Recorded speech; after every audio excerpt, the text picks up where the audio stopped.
Okay, you ready? 3, 2, 1. Welcome to Esthetician Unlocked with Elaine Sterling. You are now in the E-Lane. I have a great guest today. I would say I'm a little biased. So I have Asha Sterling by the same name.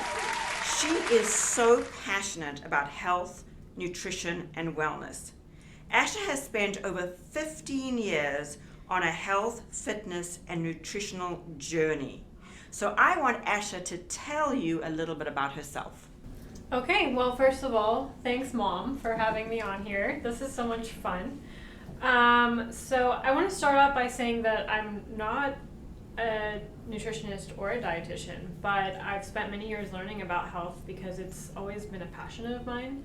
I think it started when I was a child, because I saw what my family went through. There's a lot of cancer in the family, and I spent a lot of time with my aunt, your sister, as a child, and she was the one that I learned the most about, like, why this food is bad, toxins, chemicals, I think maybe it all stemmed from that. As I got older, I didn't eat as healthy. Well, no teenagers do. Right, exactly. You're talking about when you were young, because you loved, what was it, that macaroni, Kraft macaroni cheese. You know what I mean? Exactly. And you were a normal child. Exactly. You go over, sleep over, and we just ate junk. Chocolate! So, I didn't know that much about it. But in high school, I developed heartburn, like really bad heartburn, and I was really skinny. I did not eat well at all. And that's actually something that also runs in the family. We all get heartburn. We all have, Wrecked with gas! What Grandpa would always say. Yeah. So, I went to the doctor. They put me on medication, and it wasn't working. And so I took it upon myself to, I got to figure this out. I'm sort of like Elaine, a problem solver. I want to figure this out. I'm a bit of a perfectionist, whatever it takes. So I first got introduced to someone named Kimberly Snyder, actually. She's a vegan, and she was sort of like a celebrity. I don't think she's a nutritionist, but she's a nutritionist. She's a celebrity vegan who took some celebrities under her belt and taught them how to actually eat vegetables and eat clean. And it was sort of a new concept to me, and she sort of talked about why this food is bad, why this food is good for you, and it really started from there. When I was in college, I had Starbucks every day, because unfortunately there was a Starbucks inside of... In the foyer? Yeah. And I ate the processed food in the cafeteria, and my skin was really bad. You remember I had cystic acne. You actually did. Yeah, it was very cysty. Yeah, especially on the chin. And in your head too, like...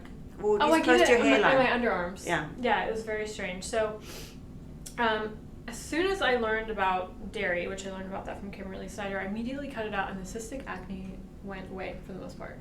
And I think that had a lot to do with it. So, I think this is an interesting topic overall. We're talking about skincare and nutrition, because I've sort of seen the diet culture over the years change. Social media has absolutely exploded and keeps people guessing every day. Tomorrow, oats are going to be bad for you. The next day, bananas are going to be bad for you. And nobody knows what to do. Nobody's gonna know. They're gonna know. How would they know? So what is that, 15 evil foods or 15 good foods, 15 bad foods, whatever they say? And there's a lot of good things that are not actually good for you, and a lot of grains that aren't good for your stomach. It is. And so what I like to do is actually go to the experts, go to scientists, look at some of the data. One of my favorite scientists to look at, read some of his books, listen to his videos, and look through his website. His name is Dr. Greger, and he really takes a deep dive into a lot of these things. I think the most important thing that I don't think people take into consideration is that our genetics and ancestry actually play a really big role. So if you and I are from Europe, we're from a place where they don't have a lot of fruit, and we probably survived off of a lot of potatoes and carrots. Yeah, and the ground food, and maybe berries as well. Berries do grow. Maybe a couple Europe. of nuts. So I think that people need to change in that direction. Our humans are very throughout time we've changed the way that we eat based on migration. migration and survival. So we're actually omnivores. We're actually able to eat a lot of different things, but that doesn't mean that everything is good for you. I wanted to know, like, what are there foods that are good for you that could actually build collagen? Because as we're aging, we're losing, like, what, 30% of our collagen when we start to get over 30 or 35, something like that. So is there any foods we can do that could supplement or support that? So you can look at there's two subsections of this. So you can look at actual collagen foods, and then you can look at collagen building foods. So normally when we eat collagen, we're usually eating it and it's an animal source, right? But I think we tend to forget that we are animals too, and we also create collagen. So why not boost the collagen producing compounds or systems in our own body, right? So some examples would be like beta carotene foods, which you probably know a lot about. So think about orange foods. Leafy greens are probably the healthiest foods that you can possibly eat, which is another thing on social media. They're like, oh, leafy greens, gonna give you kidney stones. And I will say I actually had a ultrasound scan of my kidneys recently, and I eat raw spinach, raw leafy greens. I have for a year, maybe 10 years. Yeah, baby, I like it raw. And I don't have any calcification or kidney stones, and it's something that they have hyped up on social media. And so it was kind of cool to go and actually see for myself, if that's an issue. So leafy greens contain vitamin C, vitamin E, vitamin K, vitamin A. All of those things are great for your skin. Bell peppers have a lot of vitamin C. Tomatoes have lycopene, which protects the skin from UV damage. Cucumbers have silica. Citrus foods are obviously very high in vitamin C, and we all know that helps produce collagen.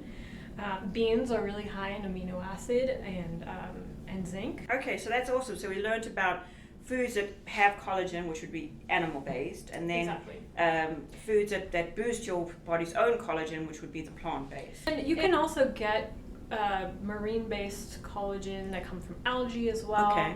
I think they're starting to develop some new stuff now, but there's still a lot of questions around whether or not actually eating collagen gives you more collagen. I think that your body recognizes it as a protein. Now, we'll break down those amino acids, and amino acids can help build. So is it a marketing hype? We're still not 100% sure. Can you just have some protein instead of buying an expensive collagen supplement? Maybe so. Let's talk about something evil now. Sugar. Because sugar really wasn't in the Western world, right? I think it was brought by sort of the ships and the trading. And so let them eat cake. Let them eat cake. I remember Marie Antoinette. How does sugar adversely affect the skin, or does it? So I want to say that's a double-edged sword. So sugar, yes, it can absolutely affect the skin, but I feel like you can't talk about sugar by itself without talking about processed foods, refined oils and fat, as well as sugar. So if we're just talking about sugar by itself, or are we talking about refined carbohydrates as well, white flour, all of those things are considered sugar, and how they mix together with fats, with butter, with refined oils. That's when you're causing a problem. So, for example, sugar can actually age your skin faster, and that's a process called glycation. Excuse me. What? So when your blood sugar levels are too high, a chemical reaction called glycation occurs. This process attaches sugar to proteins in the bloodstream, forming harmful molecules called advanced glycation end products, also known as AGEs. Oh, okay. AGEs damage collagen and elastin, the proteins that keep skin firm and youthful. This can lead to wrinkles, sagging, and a dull complexion. And I think that caused a lot of hype a couple years ago about fruit. There was a big fruit gate about how fruit's sugar, it's pure sugar, it's bad for you. But I think you won't lose weight. First of all, you can look up the scientific data about fruit.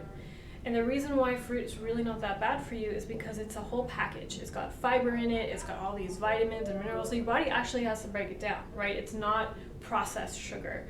So fiber is the key to having something that has sugar in it. So that's why having more complex carbohydrates, for example, brown rice, is better for you because there's more fiber, and that sugar release is a lot slower. I thought white rice was better for you because your gut could digest it better, because brown rice has that casing? So brown rice is better for you, based on my own research. I'm not saying that you shouldn't have white rice. I think that what it comes down to, if you have a sensitive gut, or if you're having a digestive issue, typically your doctor will put you on a simple diet, which is usually white rice, bananas, there's like a whole list Boiled of chicken. So it might be easier to digest because your body doesn't have to break down all that fiber. But at the end of the day, I say if I was going to choose one, it would be brown rice. That doesn't mean I don't eat white rice. I definitely eat it. I just make sure that I eat it with a lot of vegetables and just a plate that is a nice balance of your macros. So fats, proteins, everything that's healthy. Good stuff. Learning a lot here. This is one of my favorite subjects, foods that support the microbiome. So it's the biggest thing to focus on for foods that support the microbiome are foods called prebiotics. So prebiotics are any foods that really have fiber in them. Vegetables, fruits, anything that's going to feed your good bacteria. They actually eat that plant material. Right. We're going to learn so much more as we go along. And beans. And beans. As well, Beans, yeah. beans. I got beans, greens, potatoes, tomatoes, lamb, ram. Okay, back in the E-lane. Anti-inflammatory foods. This is my favorite subject. Why are they so important and what are they? So anti-inflammatory foods help reduce inflammation and the risk of chronic disease. One thing that I think some people are afraid of is, or they can kind of steer towards, is I'm going to have too many anti-inflammatory foods. I think that, or they'll have something like they'll eat turmeric every day, right? I think some inflammatory foods is okay every now and again because it's better for your body to have something to fight, right? It actually builds up your immune system a little bit. But you still want to keep your anti-inflammatory foods high. It supports your immune system, protects your cells, reduces chronic disease, improves mental health, and maintains a healthy weight. That's so important. And then here's something that I want you to just break down for us is, what does GMO stand for and what is it? So GMOs are genetically modified organisms, and basically they're organisms that will help, they do a lot of different things. So usually they'll create genetically modified organisms on vegetables, for example, so that the vegetables are more resistant to being destroyed by pesticides. So do they create this in a lab and inject it into the vegetables? What are they doing actually? It's a little more complicated than that. I think that's like a very that's a good way to kind of sort of picture it. I don't know the exact process, but you know, it works. Some of it works on the DNA level. Like they have genetically modified meats, and you'll have these like very muscular sort of artificial cows and things like that because they want more meat from them. So it's kind of a weird, you know, I'm not super knowledgeable in that whole scientific process. Here's an example. So there's non-organic celery or GMO celery contains a phototoxic chemical which are activated by ultraviolet sunlight and cause dermatitis and sunburn and increase the risk of skin cancer. Can't wait to buy that. Right, so make sure you get your celery organic. It can disrupt the body's healthy bacteria. Now you can Google, is GMO bad for you? And every other one is going to be, yes, it's good for you. Yes, it's, or not good for you, but it's not harmful. And no, it's bad. It's bad for you. There is a doctor that I've followed for a couple of years. Her name is Dr. Brooke Goldner, and she cured herself. I guess cured, but so she has lupus, and you can't really cure it, but she's been able to basically get rid of it. If she were to eat a bad diet again, I think it would come back.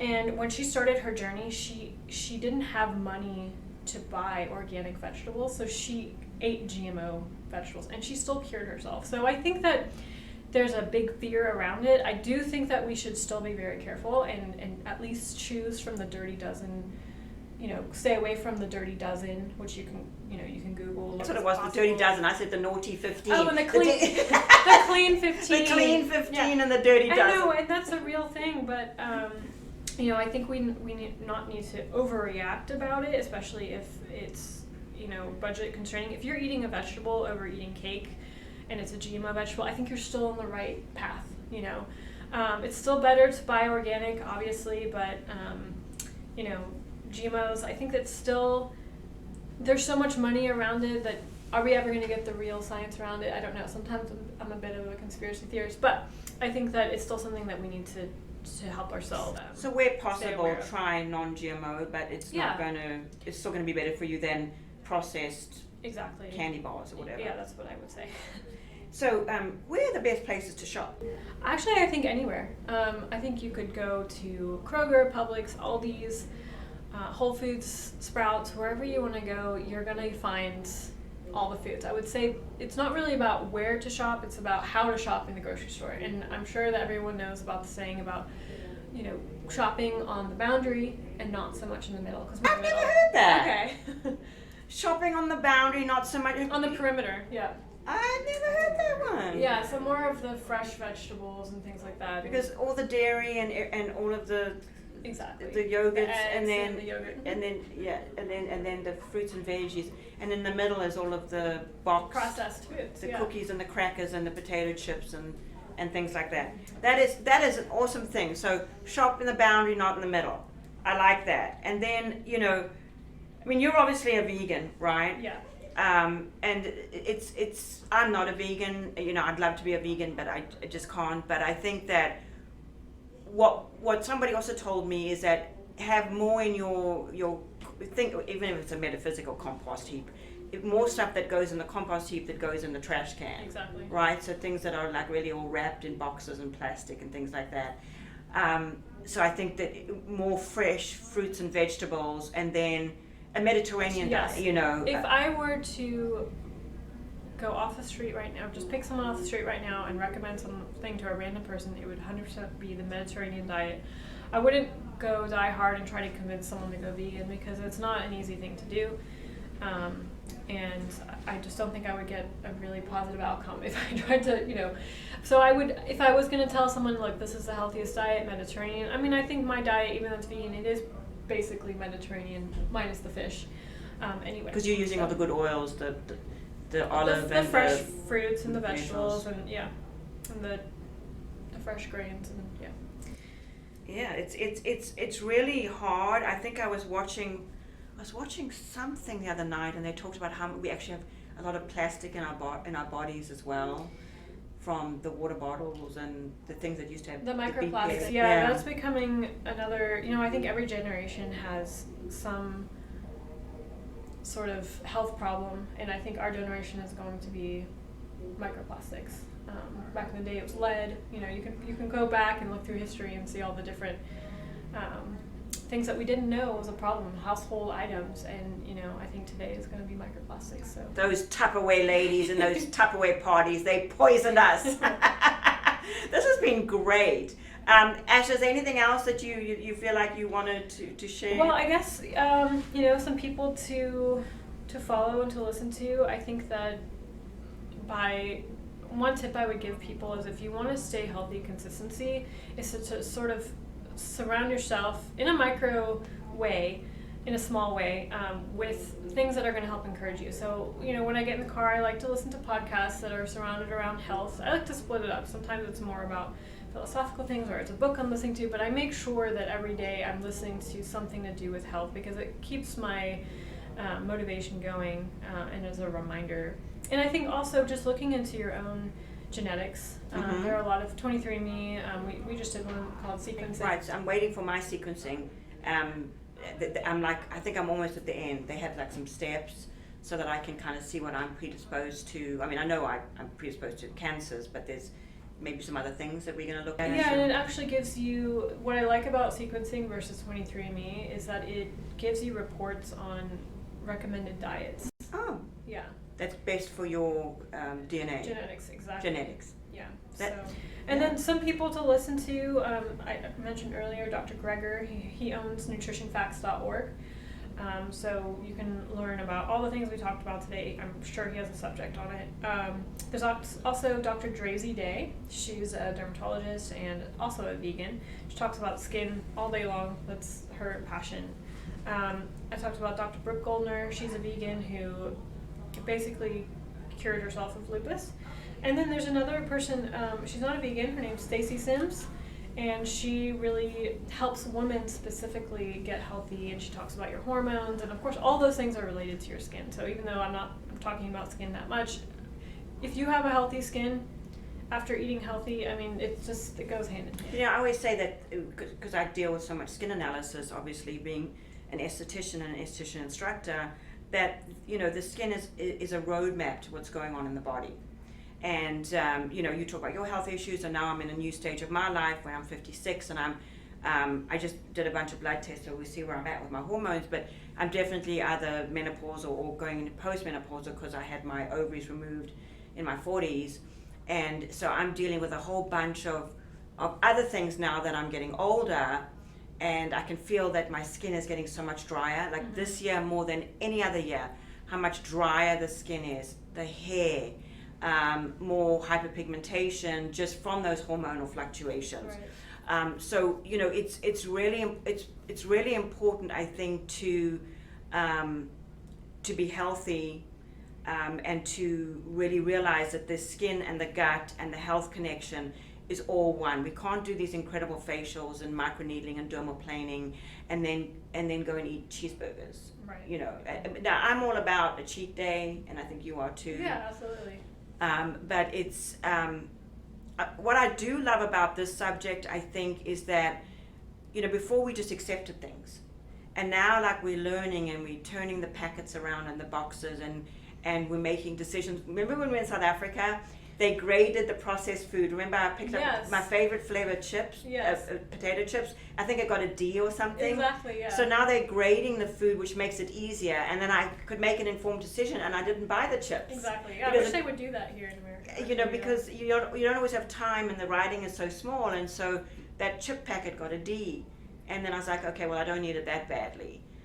So I think that, yeah, there's a lot of dyes and things that in America that the EU has banned, and so I think we could do better. I think we could do a lot better. I agree. But we, as the consumer, can also make better decisions. And what I also love about where we're at now as a society is that there's so many farmers markets now.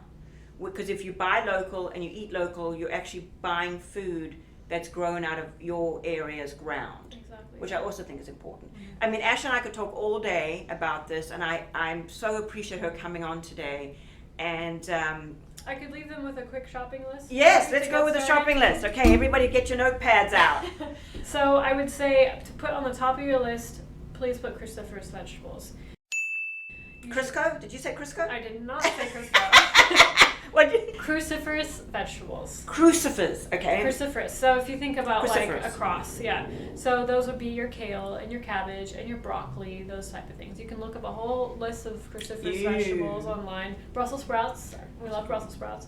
So put that on the top. And then I say fruit, obviously in moderation. I think that there are some diets out there that are like, eat all the fruit, but you know, there comes a certain point where the sugar does add up. I think that those crazy fruit diets is a bit much. But you want to focus on like avocados, for example, obviously low in sugar, healthy fats. Tomatoes, very low in sugar, it's actually good for your collagen. Lemons and oranges, your vitamin C. And then the rest of them, watermelon, bananas, kiwis have a lot of vitamin E in them. All of them, they have vitamin B. So yeah, I mean, fruits are good for you because they have so many micronutrients. Flax and chia seeds over all seeds and nuts. Those would be the first ones to put on your list, so pick one. If you would like to try eating tofu, I would go with organic tofu because actually soybeans are the most sprayed with glyphosates, which are terrible for your skin and your health. And then lastly, you really want to get your, I would say sugar-free, low-sugar yogurts, kefir, kimchi, sauerkraut, all good for your gut. And then make sure your grains are always organic. If you're going to get anything organic, it's your grains because they spray it with that, what is the weed killer called? It's glyphosates, but there's a weed killer, I don't know, it has a name. It's it's really bad for you. So I would So say which one was that?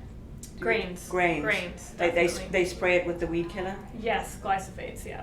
Well, thank you, Asha. This was fun. Did you love this? Yeah, absolutely. We This were was in the fun. E lane and maybe the A lane. Right. too. I've never talked about this stuff officially like this before, so it's kind of fun.